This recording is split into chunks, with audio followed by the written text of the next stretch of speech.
Amados hermanos, vamos a principiar la reflexión de la escuela dominical en la lección número 6 en su segunda parte. La vez anterior platicamos de la reforma en Suiza, poniendo o ubicando la ciudad de Zúrich como el centro principal de la reforma llevada a cabo por Ulrico Zwingli. Pero ahí mismo, en el país de la región de Suiza, vamos ahora a platicar en segundo lugar de lo que es el centro de la reforma de Ginebra, donde hizo su ministerio y trabajó arduamente Juan Calvino. Bien, antes de pasar pues a esta parte de la historia y la perspectiva de la Iglesia Presbiteriana, vamos a decir nuestra oración con los 3 versículos que ya hemos repetido anteriormente. El primero es de Lucas 24:45. Señor, abre mi entendimiento para comprender la Sagrada Escritura. Luego, Hechos 16:14. Señor, abre mi corazón para que pueda yo estar atento a tu palabra y que no haya factores de distracción y pueda yo estar viendo y aprendiendo de tu palabra. En Hebreos capítulo 4, versículo 2, dice nuestro texto que el evangelio o las buenas nuevas no les aprovechó a los antiguos porque no fue acompañado de fe. Entonces, ahora le decimos al Señor, Señor, aquí está mi fe para que tu palabra me sea de gran provecho. Gracias, Señor, en el nombre de Cristo Jesús. Muy bien, hermanos, no se nos olvide que todo el desarrollo de estas lecciones estamos estudiando la perspectiva histórica de la Iglesia Presbiteriana. Por eso nuestro libro se llama ¿Quiénes somos los presbiterianos? En casi todas las lecciones yo he enriquecido, sin salirme del tema ni del enfoque del tema, he enriquecido consultando otros libros. Por ejemplo, un libro que es de consulta para mí es La predestinación, escrita por Lorraine Werner, que contiene información muy amplia de estos mismos temas que estamos hablando. Y también otro libro del cual solamente tengo copia es El cristianismo evangélico a través de los siglos y fue escrito por el bien amado hermano Samuel Vila, de origen español. Bueno, entonces, aun cuando lo estemos catalogando como perspectiva histórica, el mensaje, hermanos, no deja de tener su aspecto espiritual. ¿Por qué? Porque no se olviden que tanto para los cristianos como para los hebreos, la historia es profecía, solo que en este caso tiene el carácter de profecía cumplida. Y de esta manera es que encontramos nosotros, y sea esto un apunte para ustedes, encontramos nosotros que la Tanaj, que es la Biblia hebrea, la primera T ya hemos dicho que significa Torah, luego sigue la vocal que es agregada para tener una forma de pronunciar, pero la siguiente consonante es la letra N, en español estoy hablando, es la letra N, de los Nevim. Navi es el profeta y los Nevim son los profetas, son los escritos de los profetas. Ahora bien, la sección del Nevim tiene 2 grupos. El primer grupo, aunque nos parezca raro, pero es el libro de Josué, el libro de Jueces, los libros de Samuel y los libros de Reyes. Esto es historia para nosotros, pero es la profecía cumplida. Entonces se llama los primeros profetas. Luego los segundos profetas, pues ya también los conocemos. Es Isaías, Jeremías, Ezequiel, Daniel no. ¿Por qué?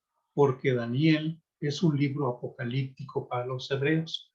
Entonces, de Ezequiel se brinca a Oseas.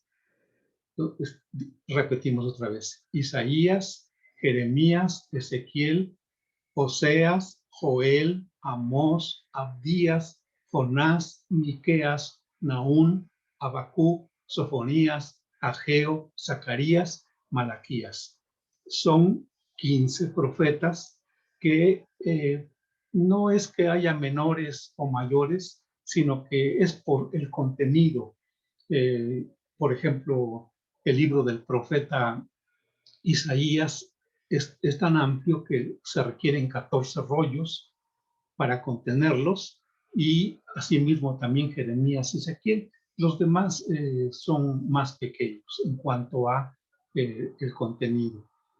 Entonces, esto es la forma como se compone la Biblia hebrea, y sale a comentario porque tenía yo que comunicarles que los libros históricos son profecía cumplida. Entonces, no nos extrañe que la perspectiva histórica también, en el enfoque que le estamos dando, haya tenido ciertas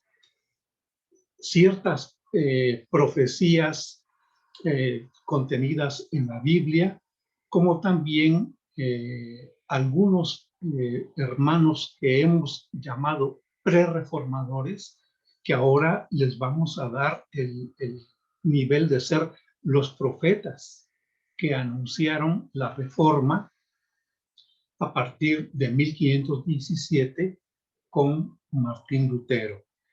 Pero ahora sí vamos a compartir la pantalla y yo me haré chiquito.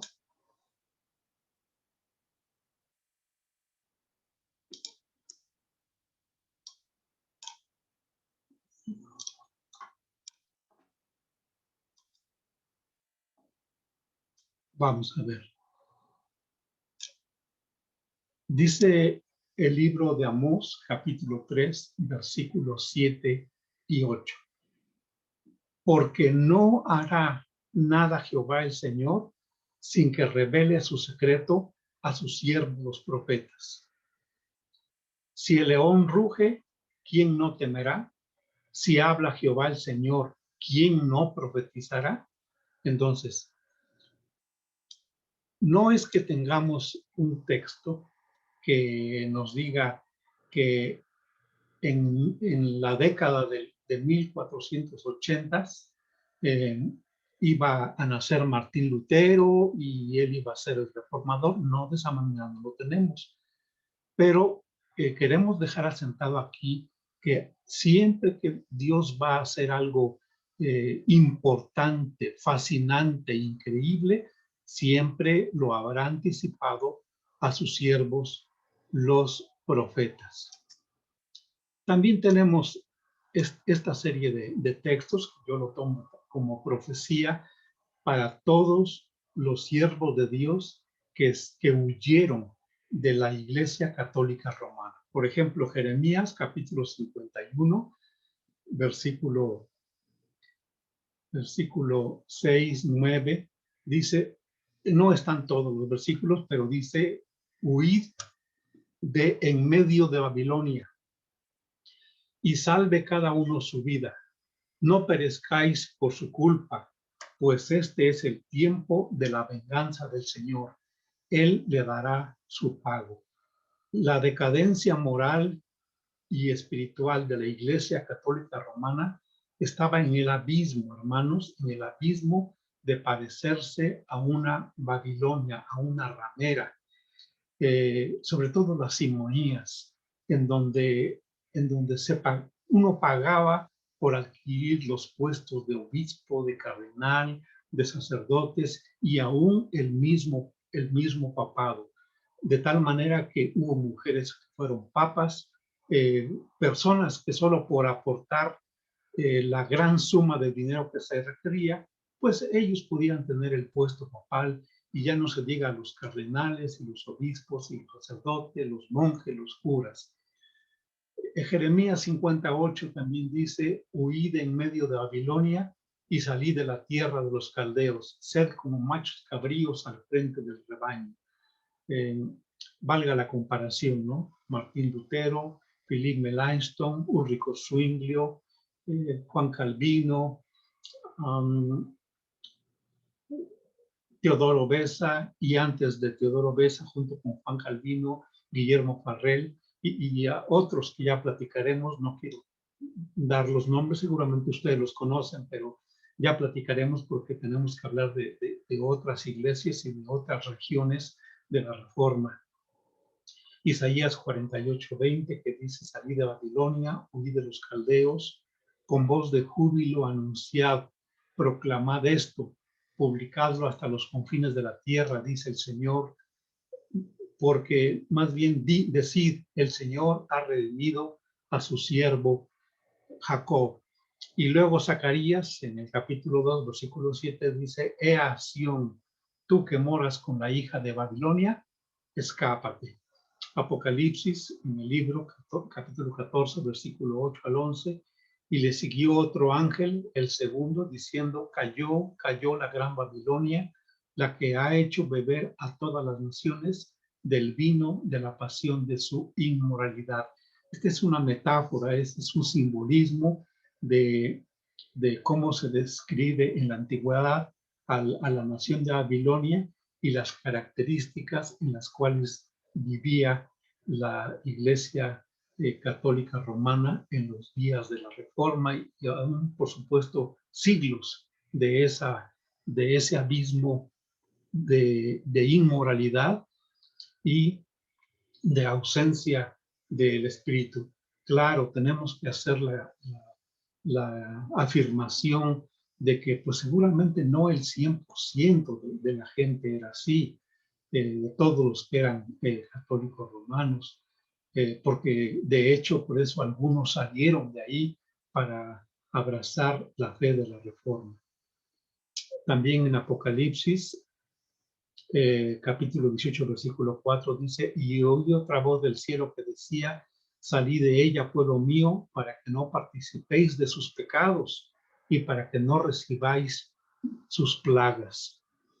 Bueno, en el libro de Génesis dice que los dos varones que fueron a rescatar a Lot le dijeron: ¿a quién más tienes aquí? A tus yernos, a tus hijas, a tus hijos, y quien quiera que tengas en la ciudad, sácalos de este lugar. Bueno, es lo que hizo Dios precisamente al darles el entendimiento a los líderes de la Reforma, para sacar a mucha gente de ese lugar. No nos olvidamos, porque también no queremos ser ignorantes, de que muchas personas abrazaron la Reforma sin recibir a Cristo como Salvador. Pero ahí estuvieron pendientes personajes como Calvino, que si no veían una verdadera transformación en las gentes, dando los frutos de ser hijos de Dios, no eran tratados como miembros de las iglesias, de tal manera que no les hacía partícipes del sacramento del pan y del vino. En el libro de Números 16:26 dice: y habló a la congregación diciendo: apartaos ahora de las tiendas de estos malvados y no toquéis nada que les pertenezca, no sea que perezcáis con todo su pecado. En el libro de los Hechos, capítulo 2, versículo 40, y con muchas otras palabras testificaba solemnemente y les exhortaba diciendo: sed salvos de esta perversa generación. Segunda de Corintios, capítulo 6, versículo 17, por tanto, salid en medio de ellos y apartaos, dice el Señor, y no toquéis lo inmundo, y yo os recibiré. Entonces, vean, hermanos, cuántos textos anuncian la separación de estos líderes de la Reforma, saliendo de ese lugar de perversión. Repetimos, hubo grandes siervos de Dios dentro de la Iglesia Católica Romana, y baste mencionar quizá nada más unos 2 o 3, como lo fue Orígenes, como lo fue también Jerónimo, y también sobre todo Agustín, que ellos tuvieron un gran entendimiento de la palabra de Dios, con muchas fallas, por supuesto, pero siempre apegados también a sus principios de la Escritura. Y aquí ya en alguna lección mencionamos los hermanos que fueron 3 reformadores. Ahora los vamos a mencionar como profetas del movimiento de la Reforma. Claudio de Turín, no sabemos la fecha de su nacimiento, pero sí sabemos que murió en el año 832, es decir, antes de que terminara el primer milenio.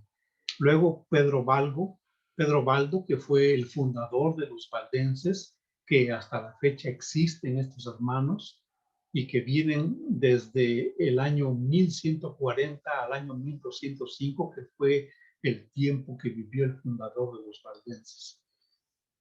¿Cómo no mencionar a John Wycliffe, que nació en 1324 y murió en 1384, el que es llamado con toda propiedad el lucero de la mañana de la Reforma, ¿no? O la estrella del despertar de la Reforma. Bonitos títulos para un gran siervo de Dios. Jan Hus, que nació en 1370 y murió en 1415. Jerónimo de Praga, que nació en 1379 y murió en 1416, observen una vez más la cercanía de la fecha de la muerte. Jan Hus murió en 1415 y Jerónimo de Praga fue en 1416. Ya platicamos su historia y esa apostasía que tuvo por muy poco tiempo, porque se arrepintió de su maldad, de sus pecados, y aceptó la muerte en la hoguera. Él nació, los dos eran de la República Checa, tanto Jan Hus como Jerónimo de Praga. Y finalmente mencionamos en aquella ocasión a Jerónimo Savonarola, ¿no? Un gran personaje que nació en 1452 y murió en 1498, cuando ya había nacido Martín Lutero, que nació en 1483. Bien. Entonces, decíamos, hermanos, que en la lección pasada, que podríamos considerar la primera parte de la lección 6, nos ubicamos aquí en Zúrich. Y el personaje en cuestión fue Ulrico Zwingli. Pero ahora es menester que concluyamos este capítulo 6 y miren, aquí está Ginebra, en la parte francesa de lo que es Suiza. Esto se llama mapa lingüístico de Suiza, pero todo esto de Suiza con sus 13 cantones, y Ginebra es uno de ellos, porque aquí en Ginebra estuvo trabajando Juan Calvino, aunque también estuvo en Basilea, pero no fue mucho tiempo el que estuvo ahí. Bien, Juan Calvino. Vamos a platicar acerca de algunos datos que no hemos mencionado de Juan Calvino, pero que es importante. Miren, como es sabido, él nació en Noyon, Francia, en 1509. Si recordamos, Martín Lutero nació en 1483. Son 17 para el 1500, más 9 son 26 años tenía Martín Lutero cuando nació Juan Calvino. Sin embargo, esa diferencia de 6 años, hemos insistido, no merece que digamos que Martín Lutero es de la primera generación de la Reforma y que Juan Calvino es de la segunda generación de la Reforma. No, ellos, yo los he comparado a Moisés, Aarón y María, los he comparado a Samuel, Saúl y David, los he comparado a otros tres grandes siervos que fueron escogidos por Dios para llevar a cabo grandes obras, grandes tareas: Abraham, Jacob e Isaac. Bueno, Juan Calvino, a la par que Martín Lutero, y yo pongo junto con ellos a Casiodoro de Reina, porque gracias al trabajo de Casiodoro de Reina es que nosotros tenemos, hermanos, aún en estos momentos tenemos la Biblia en español. Así que, de veras, es muy trascendente la obra que ellos hicieron. Bueno, Juan Calvino, decíamos, nació en Noya, Francia, en 1509. Esta ciudad está ubicada 100 kilómetros al noreste de París. Su padre planeó su educación de tal manera que a corta edad, no tenía quizá todavía ni los 20 años, cuando ya Juan Calvino hablaba latín, había estudiado filosofía, hablaba griego, había estudiado teología, el Nuevo Testamento en griego ya lo había estudiado, pero en ese transcurso y desarrollo de esta gran cultura que Juan Calvino había adquirido, porque a él le gustaba mucho el estudio de las letras y de la literatura, entonces su padre quiso que él fuera un prominente abogado, estudioso de las leyes. Así que lo mandó a estudiar a la Universidad de Orleans, ahí mismo en Francia, y fue en 1930 cuando él obtuvo el título de doctor en leyes. Fíjese, en 1930. Si nació en 1509, tenía apenas 21 años. Un genio este hombre. Este siervo de Dios fue dotado de un talento muy especial, de una genialidad extrema. Muchas son sus características. Yo lo considero un gran analista bíblico, porque si él hubiera querido, deja una Biblia temática, hermanos, pero con mucha profundidad. Pero no tuvo quizá tiempo para eso, o quizá no fue su propósito, porque con las doctrinas que él dejó escritas y que ahorita vamos a platicar un poquito de esas doctrinas o del origen de esas doctrinas, él invirtió muchos años, muchos meses, muchas semanas, muchos minutos, su vida entregada. Así que fue un gran genio, una genialidad de hombre dotado por nuestro Dios. Y obtuvo a los 21 años el título de doctor en leyes. Estoy haciendo la cuenta porque esto fue en 1930 y él nació en, aquí está mal, es 1530.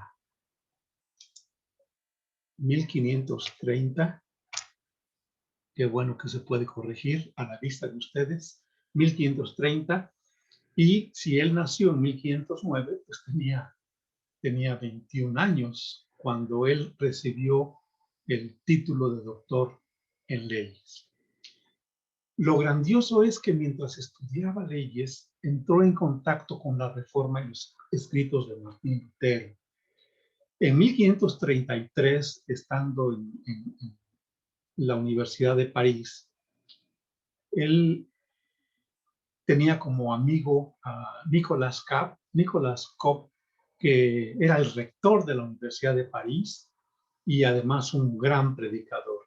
Y esa ocasión se cuenta que Juan Calvino le preparó el mensaje, le dio la conferencia, le dio el sermón, pero este sermón estaba elaborado en base a las nuevas creencias de la Reforma. Pero claro, Calvino lo señaló en el contenido del mensaje, que la Reforma fuera en base al Nuevo Testamento. Claro, en base a la Biblia, diríamos, que no se apartaran de la Biblia para que fuera una reforma totalmente bíblica. Bueno, una vez predicó este varón sobre la reforma y entonces, como descubrieron que Juan Calvino le escribió esta plática, este sermón. Entonces, tanto Nicolas Cop como Juan Calvino tuvieron que huir de París y fue un tiempo que él estuvo preparándose también sobre la teología. El sistema teológico que Juan Calvino dejó es algo que él preparó, hermanos, en base a estudios sesudos, vamos a denominarlo así, estudios muy detenidos de la Sagrada Escritura, desde el libro de Génesis hasta el libro de Apocalipsis, aunque él no haya dejado comentarios acerca de algunos libros, pero la gran mayoría de los libros del Antiguo Testamento, y no se diga el Nuevo Testamento, hizo comentarios exegéticos. Entonces, toda la teología que Juan Calvino dejó en la institución de la religión cristiana estuvo basado en estudios profundos acerca de la Biblia, la palabra de Dios, con claridad y con tal énfasis en la gloria de Dios. Miren, no se menciona que Martín Lutero, al entender la justicia de Dios, pensara en la gloria de Dios, sino pensó en el gran favor, la justicia de Dios para el pecador. Y está bien, pero Juan Calvino da un paso más allá y está bien, acepta y cree en la justicia de Dios para el pecador. Pero ¿dónde está la gloria de Dios? ¿Dónde queda la gloria de Dios? Bueno, y él se enfoca en todo eso. Y justo es decir que de igual manera las obras de Dios como la creación del pluriverso, la creación del hombre, Dios crea al hombre y a la mujer. ¿Para qué? Para la gloria de Dios. Y entonces sus textos favoritos empiezan a ser aquellos en los cuales la gloria de Dios es relevante y que nosotros hemos sido creados para la gloria de Dios. Entonces su énfasis principal de Juan Calvino fue la gloria de Dios, que desde entonces ese cúmulo de doctrinas han llevado su nombre. Y él, por supuesto, no fue su originador, es decir, él, vamos a ilustrarlo de esta manera, del jardín de los teólogos de la iglesia, quizá a partir de San Agustín y de todos los teólogos que hubieron, que conservaron la dirección del Espíritu Santo para estudiar la Sagrada Escritura, de todos esos jardines tomó los ramilletes de flores Juan Calvino y los ató en un manojito. Estoy tomando una ilustración que viene en el libro de la predestinación, escrito por Lorraine Bettner. Y quiero concluirla porque a mí me encanta, me es muy hermosa. Y entonces, ¿cuál es el mérito de Juan Calvino? Si él tomó las flores de los jardines de los teólogos, bueno, el gran mérito de él es que le puso la cintita para hacer el ramillete y puso cada florecita en el lugar que le correspondía, porque esos jardines, mis hermanos, estaban dispersos en todos los imperios de Europa. Ahí estaban dispersos. Y Juan Calvino tuvo el tino de ir a cortar cada florecita, hacer un ramillete, ponerle una cintita, un cordoncito que fue de él, que fue de su genialidad, y poner cada florecita en su lugar, así de manera sistemática, metódica, porque era la manera de estudiar la palabra de Dios de Juan Calvino. Él referenciaba la Escritura en cualquier tema del cual él tuviera que hablar. ¿Qué dice Génesis de la redención del hombre? ¿Y qué dice Apocalipsis? Y todo rastreado de una manera genial. de una manera sublime por el don que Dios le dio. Entonces, expuso lo que le pareció brillar con mayor ímpetu o énfasis, lo que él vio con toda claridad en las páginas de la Sagrada Escritura.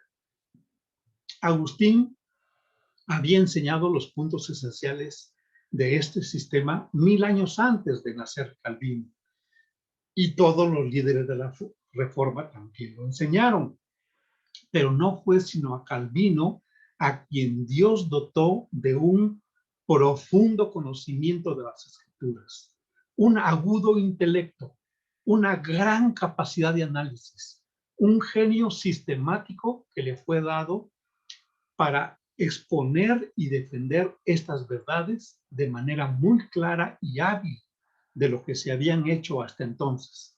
Es decir, ni más ni menos que un tipo brillante. Yo le pondría el calificativo de egregio, el que sobresalió de todo el rebaño de Dios, de toda la grey de nuestro Señor. Este genio sistemático que le fue dado por Dios para defender y para exponer las Escrituras, nadie lo había hecho hasta entonces. Entonces, a lo que los cristianos presbiterianos llaman calvinismo son principios bíblicos inherentes a la doctrina, que ya habían existido por largas edades antes de nacer Juan Calvino. Pero resalto, su genialidad de él fue haber cortado las flores de los diferentes jardines de los teólogos que ya habían existido y aportar su propia genialidad del entendimiento que Dios le dio y ponerlo de una manera muy clara para las personas, de una manera entendible para los hombres y mujeres, de una manera que hasta la fecha, hermanos, millones de personas son seguidores, por supuesto, de Jesucristo, pero fundamentados en la palabra de Dios, de donde salió la doctrina de Juan Calvino. Hermanos, por ahí hay unos escritos que contienen cosas de la cábala que en lo particular a mí no me llaman mucho la atención, pero por ejemplo, se dice que en aquella época quizá de haber sido a posteriori, o sea, que ya una vez que hasta murió Martín Lutero, pero dicen que la palabra Cristos en sus números, que cada letra equivale, por ejemplo, la J, que es la primera como X que ustedes ven ahí, es la letra J, equivale a 600 puntos, diríamos. La letra Rho, que es la R nuestra, la J es la C. La letra Rho vale 100 puntos, la letra Lambda vale 10 puntos, la Sigma vale 200 puntos, la Tau vale 300 puntos, la Omicron 70 y nuevamente la Sigma, pero final, otros 200 puntos. Eso suma 1480, que fue la década en la que nació Martín Lutero. Algunos han dicho que en el nombre de Cristo está profetizada el periodo en el cual nacería Martín Lutero. No es relevante, hermanos. A nosotros no nos gusta la cábala ni nada de eso. Pero ahí está. Lo dejamos como un antecedente. No nos olvidemos, hermanos, que la doctrina de la predestinación fue común a Martín Lutero, a Ulrico Zwinglio, a Teodoro de Beza, a Philippe Melanchthon, pero porque ellos eran católicos de la Iglesia Romana. Y la predestinación es una doctrina que tiene la Iglesia Romana. Y miren ustedes, empieza muy bonito. Uno empieza creyendo lo que está diciendo ahí. Dice, el mundo está perfectamente ordenado. Todo ha sido creado para un fin, Proverbios 16:4. Y nada sucede, ni siquiera el mal, sin la voluntad de Dios. Génesis 45:8 y Génesis 50:20. Todo lo que atañe a Cristo, al pueblo escogido, a los cristianos, está previsto, ha sido querido y preparado por Dios desde la eternidad.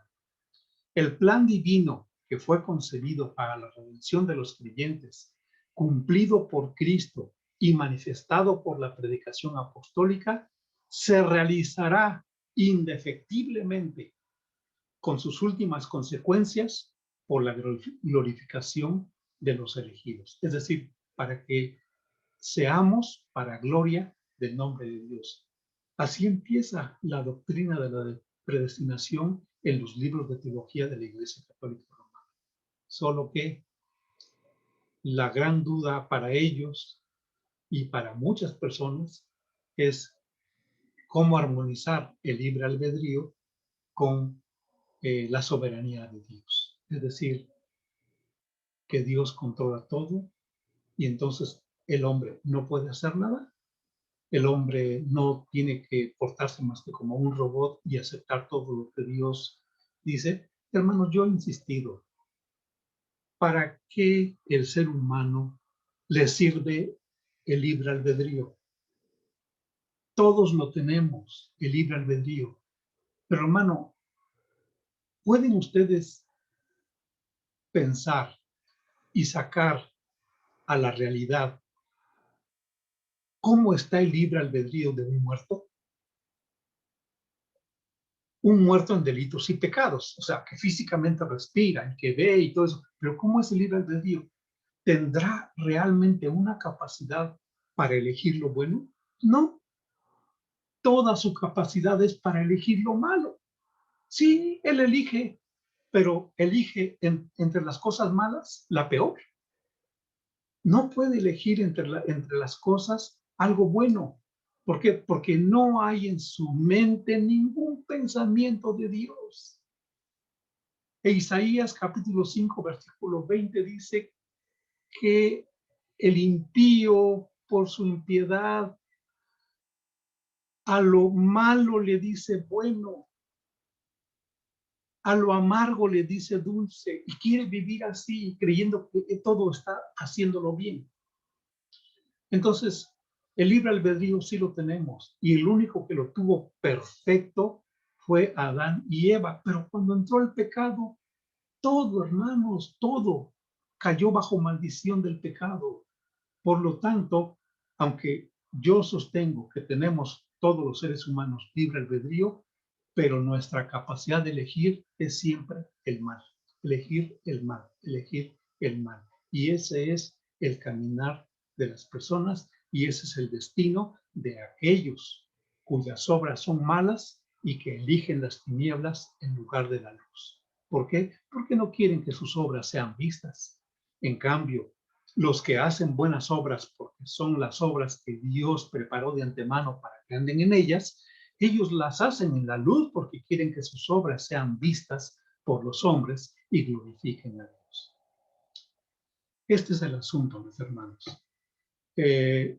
Ahí en Suiza, en Ginebra, Juan Calvino trabajó muchos años y murió pues realmente joven también, en 1564. Cuenta la historia que para evitar los hermanos que su cuerpo fuera idolatrado o puesto como una imagen venerable o que recibiera honra en exceso, porque recordemos, hay gente que es muy débil, muy en la fe y con poca firmeza, entonces mejor lo sepultaron en un lugar que hasta la fecha nadie conoce. Hermanos, con esto terminamos y que Dios nos bendiga a todos y nos guarde del coronavirus de esta pandemia. Amén y amén.